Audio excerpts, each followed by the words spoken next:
pagka ganyan na ganyan talaga. So, hindi na siya nakakaano pa? Ano pinakain niya?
Hello po mga kababayan. Please subscribe. Victoria Shenson. PB team natin dito sa Mindanao. Tsaka po si Kuya Eli.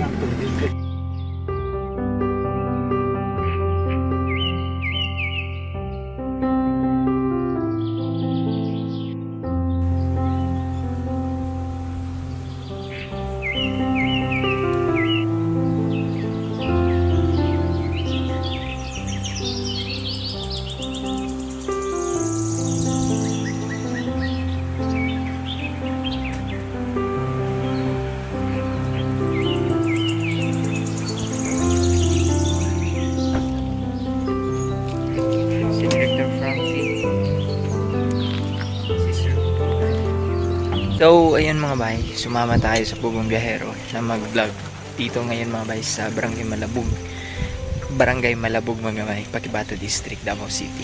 Yan, grabe ang fogs dito mga bay. Ang saya and ang lamig dito. Mga bay. Behind the scene po tayo.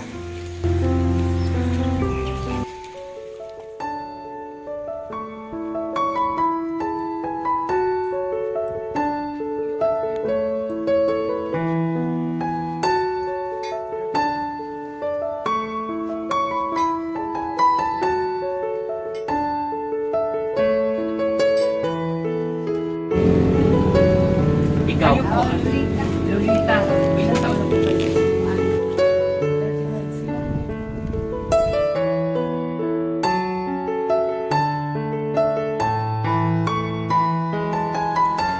So, pagka ganyan na lang talaga. So, hindi na siya nakakaano pa? Ano pinakain niya? Sa kapag nag-atiman na ako'y makulang pero ako lang din naglahitan bago ka na ubos. So kailangan palagi siyang may pagkain, ano po? Okay, pagkagising. Tapos sa tanghali, tsaka bago siya matulog. Okay, masustain niya na naubos na to. Babalik kami dito ay titingnan natin. Ayaw, sa kabaso. Buntag. Isa ka lang daw, isa ka baso. Pero dati po, hindi siya nakakapagtakad-takad sa labas. Nakapagtrabaho pa siya.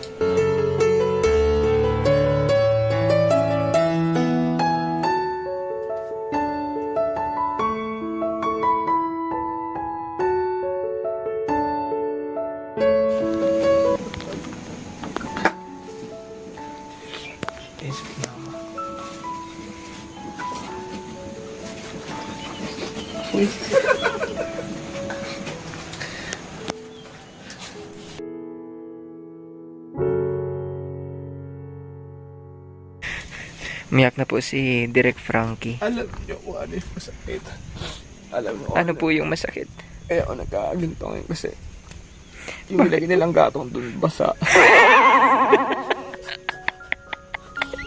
Mas pinipilit pagbabagahit ni Sir Paul. Hindi tinatabla ng apoy kasi nakabasa. Sira tabi ng blush on ko. Sira tabi ng ano ko. Foundation. Ang foundation. Anak, okay ka lang. Yan sa'yo. Yeah. Sabi no. Hindi natanggap eh. Baho na. Ako daw. Ilong. Kasi siya. Ano pa ng tubig? Parang umuulan dito mga bay, pero hindi naman. Ano po ito? Fogs po. And sa Bisaya ito, tawag namin gabon. So, bali, malamig ang area na to mga bay. So, dito po sila ni nanay, yung napuntahan ni Mang Eli. No? Binalikan po ni Sir Paul of Pugong Biyahero upang matulungan na din. Bali 100 years old na po daw si Lola mga bay. Kung makikita natin yung kanilang bahay po ay sako lang po yung dingding, tapos yung mga materyales na ginamit dun sa bubong ay mga scrap materials o mga scrap na galvanized iron, scrap na yero mga bay. Kaya eto mga bay, tumutulo pa din. Kung makikita nyo po ang andon, medyo na ano po yun sa sobrang lakas ng hangin. Ayan po mga kababayan mga bay, butas-butas po yung kanilang tahanan dito. Butas-butas po yung dingding, no? So lumulusot pa din po yung lamig.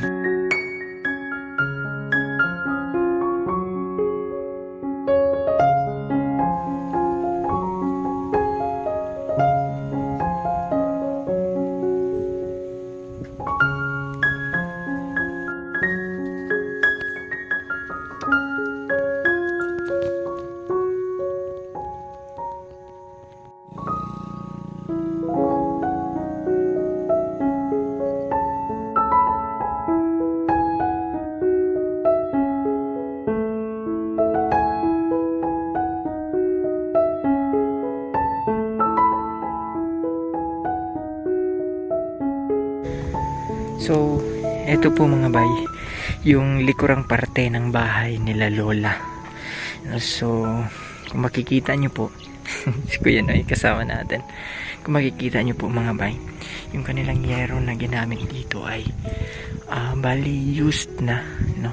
Yung mga sira-sira na din yung yero ginamit nila. Tapos, eto ay sako ng semento. So, ililibot ko po kayo mga bay. Ililibot ko po kayo dito sa bahay nila ni nanay. Halos ano to lahat. Mga sako yung dingding. Butas-butas na din. So, dito po nakita ni Mang Eli si nanay.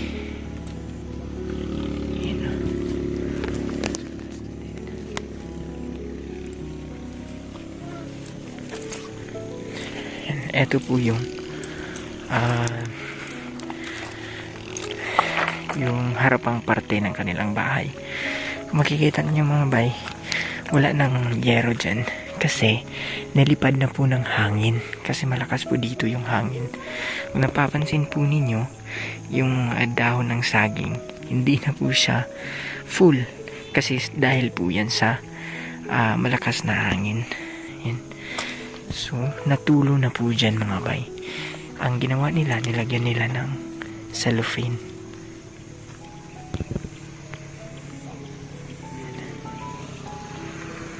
Nilagyan po nila ng cellophane.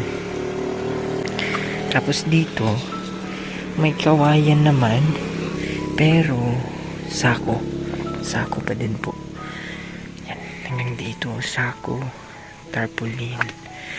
Si Mang Update Eli kasama natin. Napakahirap na sitwasyon, no? Napakahirap na sitwasyon mga bay, dahil malamig dito. Tapos pag matanda ka na, yung yung immunity mo sa lamig hindi na gaano. Kaya yun na lang yung sistema ni nanay.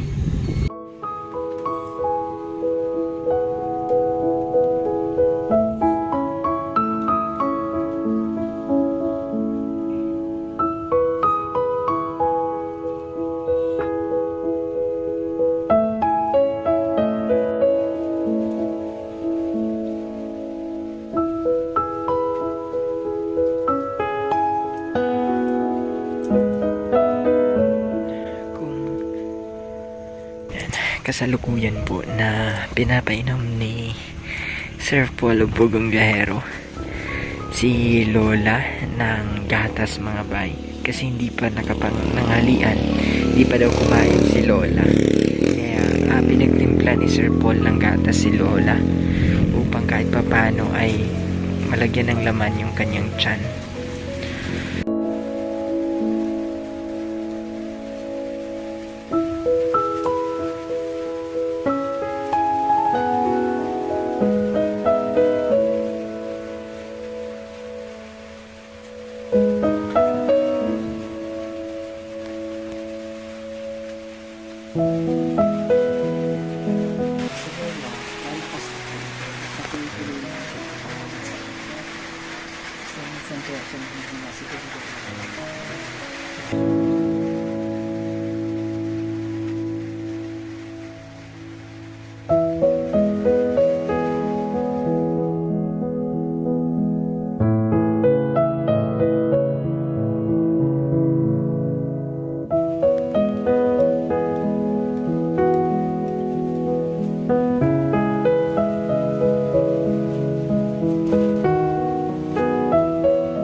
Yehey, naubos na po ni Lola yung kanyang gatas. So, ating, hindi pa inom mo ha. Sure na. Para malakas po siya. Dapat yung scoop sa isang baso. Kaya, mamaya makarating siya doon eh. Sa labas, napakalamig, mahilig din sa medyo maano kasi yung dito. At magpapasalamat na ulit ako sa inyong lahat mga kabayan. At syempre, ano pong mahirap yung buhay niyo dito? No? Sa nanay. Para Kanang naabad ko yung masulti nga dapat nimong masulti sa atong inahan.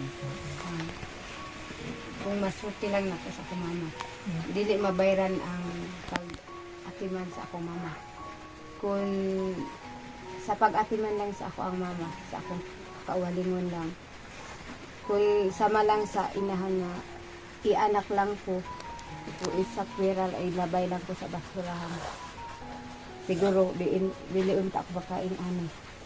Tungod sa iyang pagmahal ko sa ako sa ako ang mama.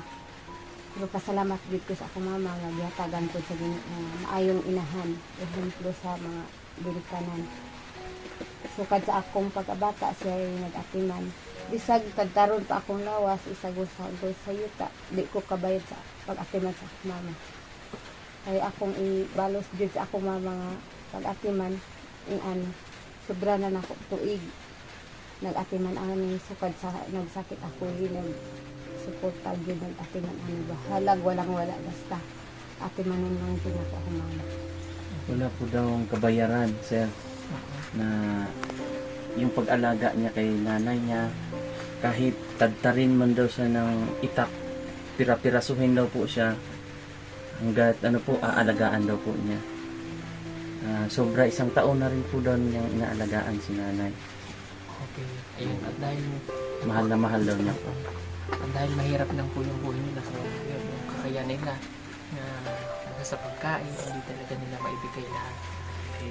Ito po 5,000 pesos ay hindi po ito galing sa akin at ito po ay galing kay Israel, no? Is anonymous natin ang Israel. Maraming salamat po.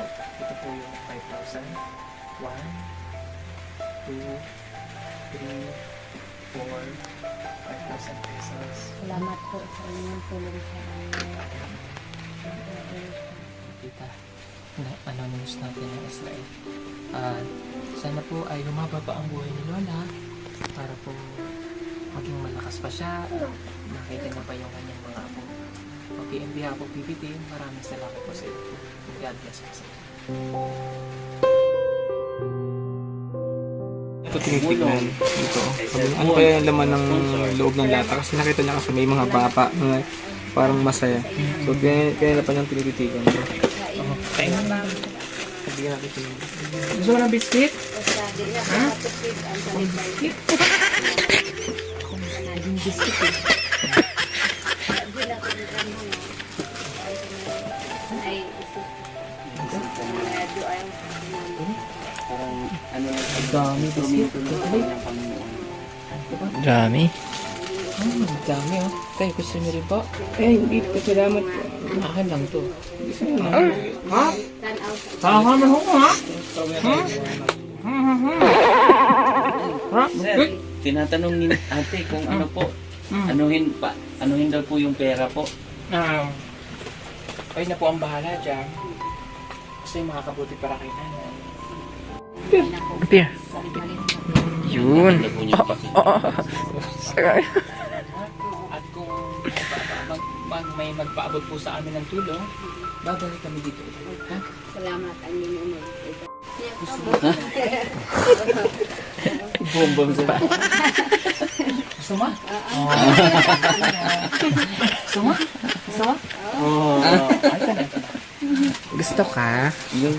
Gano'n. Talaga? Kuha na po kayo kasi mamaya kukuhanin ko na rin ito.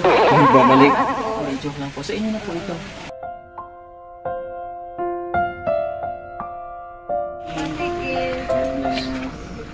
Lalamig? Hindi po. Look at this, itong mga kababayan.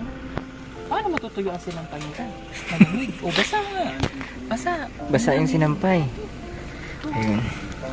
Ano po mga kababayan dito? Kala ko nasa Baguio kami. Ito pala ay nasa sa Mindanao po sa Marilog, Paquibato District. Malabog. Malabog, sorry. Magkatunog man. Malabog, Paquibato District. Ang lamig po dito. So, tara po. So, pauwi na po kami mga bay. Yun, napunta na po namin si Lola. Maraming salamat po sa inyong patuloy na support at pagsubaybay. Paki-subscribe niyo po ang taong ito. Si Mang Eli. Ayan. Charot! Subscribe niyo po siya mga bay. At kay Subscribe po. Victorious. Maraming salamat mga bay. God bless po. And stay connected. So God.